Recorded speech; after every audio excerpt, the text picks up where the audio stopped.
Hello दोस्तों, स्वागत है आपका मेरे यूट्यूब चैनल चौहान सर में। और मैं नरेश चौहान आपका स्वागत करता हूं। तो बात करेंगे अब एनटीपीसी की, जो कि एग्ज़ाम आने वाला है। जैसे कि अभी कोई फिक्स डेट तो है नहीं, लेकिन जो आरआरबी का कैलेंडर है उसमें अप्रैल में बताया जा रहा है। और जिस तरीके से टीसीएस का एक पूरा शेड्यूल है, उस हिसाब से भी लग रहा है कि अप्रैल के लास्ट में पेपर शुरू हो जाएगा।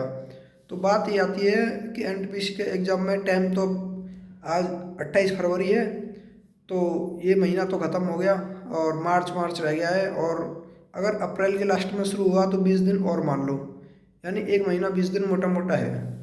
तो बात ये आती है कि क्या एनटीपीसी का एग्ज़ाम इतना इजी होगा कि उसे आसानी से कर लें। तो देखो, इसका एक सीधा सीधा आंसर तो नहीं हो सकता कि आसान होगा या कठिन होगा। हालांकि भीड़ बहुत है, लेकिन बात यह है कि जिसकी तैयारी अच्छी है वो आराम से कर लेगा।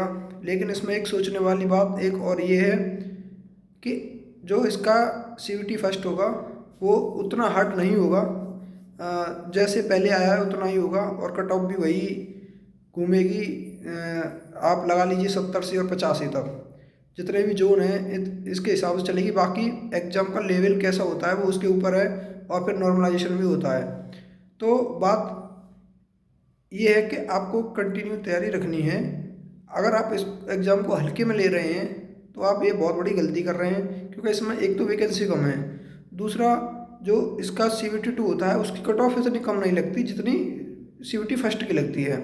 तो सीवीटी टू की कट ऑफ एक अच्छी खासी कट ऑफ लगती है, और उसमें आपको 120 में से अच्छे, अगर आपको सेफ जाना है तो कम से कम 85+ स्कोर आपको करना पड़ेगा। 85+ या 90+, अगर एग्ज़ाम का लेवल अगर ठीक है तो आप सीवीटी टू को हल्के में नहीं ले सकते।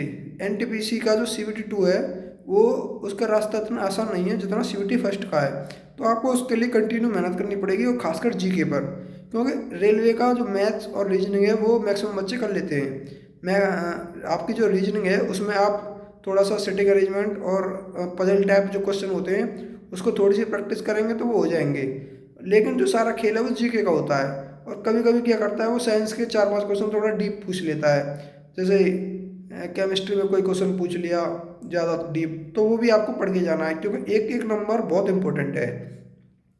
और एनटीपीसी के लिए आप बहुत अच्छे के तरीके से तैयार करिए, ये बहुत अच्छा मौका है। हालांकि वैकेंसी बहुत कम है, कंपटीशन अच्छा खासा रहने वाला है।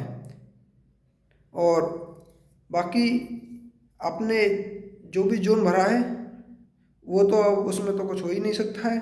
और ये मत देखिए कि आपके जोन में इतनी वैकेंसी है या इतनी है, आप बस लग जाइए और एक नौकरी ले लीजिए और अपने जीवन को आगे बढ़ाइए। इस जो ये लूप है उसमें से आप निकल जाइए। Thank you.